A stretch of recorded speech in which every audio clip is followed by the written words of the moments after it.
भाई से मायरा लेने का हक। राशि रसोई में अपने कामों में लगी हुई थी, पर मन ही मन कुछ चल रहा था। बाहर हॉल में बैठकर सब लोग उसका इंतजार कर रहे थे, साथ ही साथ अपनी तरफ से अपने सुझाव दे रहे थे, जबकि इधर राशि सोच रही थी कि आज तो पक्का जवाब दे ही दूंगी। इतने में राशि के पति नैतिक की आवाज आई। अरे राशि, तुम्हें कब से बाहर बुला रहे हैं? अभी तक रसोई में क्या कर रही हो? पहले जो लिस्ट तैयार करनी है वह कर लो। हम फालतू नहीं बैठे हैं जो बार बार लिस्ट बनाने के लिए अपना समय व्यर्थ करें। अब तो राशि को अपना काम छोड़कर बाहर आना ही पड़ा। बाहर आई तो देखा सास कनक जी, पति नैतिक, देवर रोहित बैठकर पर्ची तैयार करने में लगे हुए हैं। अभी 2-3 दिन से यही हो रहा है।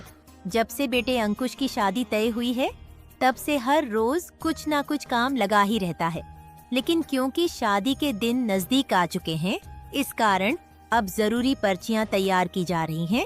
ये किसी सामान की पर्ची तैयार नहीं की जा रही है, बल्कि ये किससे क्या लेना है, मतलब लेन देन में क्या लेना है, ये उसकी पर्चियां हैं। आखिर इस पीढ़ी के पहले बेटे की शादी है तो बहू के मायके वालों से कैश तो कराया जाएगा ही। जितना जहां से निकाला जा सकता है वो निकालेंगे ही। होने वाली बहू के मायके से लग्न के दिन, शादी वाले दिन रिश्तेदारों के लिए क्या क्या आएगा, साथ ही सास ससुर और दादी सास का क्या नेक होगा, उसकी तो पर्चियां तैयार करके पहले ही दे दी गई हैं। अब तैयारी हो रही है राशि के मायके से आखिर भात में क्या क्या आएगा। जैसे ही कनक जी ने राशि को वहां खड़े देखा तो बोली, ले बहू देख ले, पर्ची में सब कुछ लिख दिया है। कोई रह गया है या कोई कमी है तो बता दे, इतना तो तेरा भाई दे ही देगा। आखिर इकलौती बहन जो ठहरी, मतलब इन लोगों ने पर्ची बना भी दी, मतलब राशि को सिर्फ यह पर्ची दिखाने के लिए बुलाया गया है। पर्ची हाथ में लेने के बाद राशि ने उसे खोला भी नहीं, बल्कि बिल्कुल मौन खड़ी रह गई। उसे इस तरह खड़ी देखकर कनक जी बोली, एक तो तुझे पर्ची देखने के लिए बुलाया गया, ऊपर से खड़ी खड़ी तमाशा देख रही है। शादी का घर है, घर में और भी बहुत से काम है, समय खराब करने के लिए नहीं बुलाया है। फटाफट से पर्ची देखकर अपने भाई को फोन करके यहाँ बुला। फिर आखिर उसे भी समझनी पड़ेगी ये पर्ची। आखिर इस पीढ़ी का यह पहला विवाह है, कहीं कोई कमी नहीं रहनी चाहिए। और मायरा भी ऐसा होना चाहिए कि दुनिया देखती रह जाए। कहीं ऐसा ना हो कि हमारी नाक कटवा दें। अभी भी राशि ने कोई जवाब नहीं दिया। आज तक ससुराल वालों के सामने बोल नहीं पाई तो अब कैसे बोले। उसे चुप देखकर नैतिक भी चिल्लाया, अरे तुम्हें सुनाई देता है या नहीं? जवाब क्यों नहीं दे रही हो तुम? मैं अपने बेटे की शादी में कोई कमी नहीं चाहता, इसीलिए तुम्हारे भाई को समझाना जरूरी है कि मायरे में क्या क्या देना है। कहीं ऐसा ना हो कि मुंह उठाकर चला आए। मैं कोई पैंट शर्ट का कपड़ा नहीं लेने वाला, मेरा सूट सिलवाना है, अम्मा और तुम्हारा भारी जरी का बेस भी रखवाना है, साथ ही सोने के गहने भी रखना होगा। ऊपर से हमारे सारे रिश्तेदारों को कपड़े और शगुन भी ढंग के होने चाहिए, तो उसे भी तो तैयारी करने में वक्त लगेगा। नैतिक की डिमांड सुनकर राशि हैरानी से उसकी तरफ देख रही थी। उसे अभी भी चुप देखकर नैतिक ने चिल्लाते हुए कहा, रहने दो तुम, मैं खुद ही फोन कर दूंगा। कहते हुए नैतिक ने लगभग राशि के हाथ से पर्ची छीन ली और सभी लोग उठकर जाने लगे। इतने में हिम्मत कर राशि ने कहा, मेरा भाई कोई मायरा नहीं देगा। उसकी बात सुनकर सब लोग हैरान होकर उसकी तरफ देखने लगे। क्यों, क्या बात हो गई जो मायरा नहीं भरेगा? एक ही तो बहन है, उसके भी ससुराल में मायरा देने में जोर आ रहा है क्या? नैतिक ने कहा। नहीं, उसे तो जोर नहीं आ रहा है, लेकिन मैं उससे मायरा नहीं लूंगी।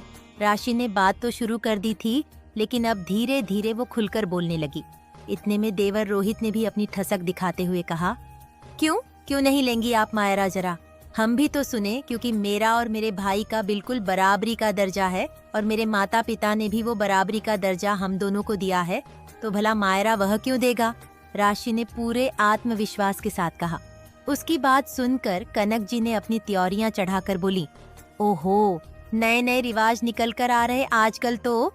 तेरी इतनी जबान कैसे चलने लगी रे? कुछ ज्यादा ही छूट तो नहीं दे दी कहीं? हम लोगों ने आपकी छूट को आप ही रखी।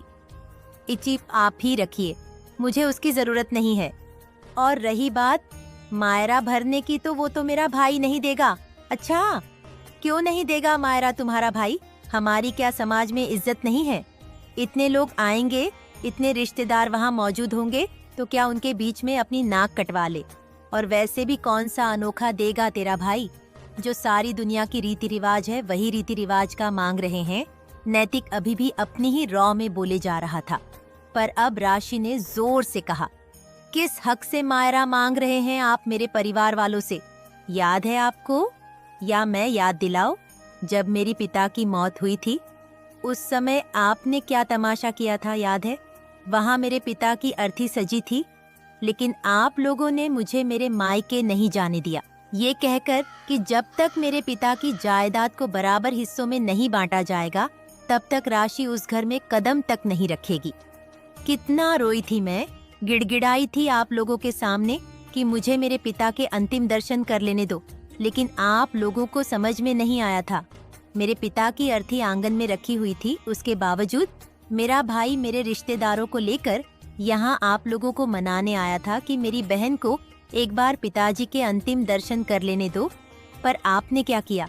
जब तक आपने कागजातों पर उसके साइन नहीं ले लिए कि राशि को प्रॉपर्टी में से बराबर का हिस्सा दिया जाएगा, तब तक आपने मुझे जाने नहीं दिया था।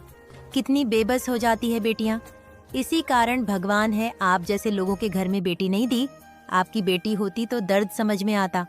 तो जब आपकी मन की मर्जी पूरी हो चुकी है, प्रॉपर्टी में से आपको हिस्सा मिल चुका है, मैं बराबरी की हकदार बन चुकी अपने भाई की, तो मायरा किस लिए? और कौन से समाज की बात कर रहे हो? समाज तो उस दिन तमाशा देख चुका था, पर तब कुछ बोला था क्या?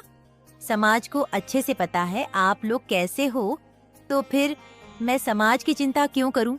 राशि की इतनी तेज आवाज सुनकर कनक जी भी चिल्लाकर बोली, अगर तेरा भाई मायरा नहीं भरेगा तो वो इस शादी में भी नहीं आएगा।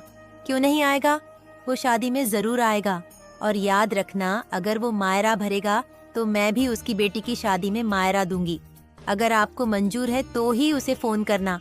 राशि को पहली बार इतनी जोर से चिल्लाते देखा था। घर में मौजूद बाकी सदस्य भी बाहर निकल कर आ गए। सबको लगा कि 1-2 दिन में राशि चुप हो जाएगी, लेकिन वो अपनी बात पर ही अड़ी रही। 3 दिन बाद नैतिक ने उसके भाई को खुद फोन कर बुलाया। तब भी वो अपने भाई के सामने खड़ी हो गई। भाई, तू मायरा नहीं भरेगा।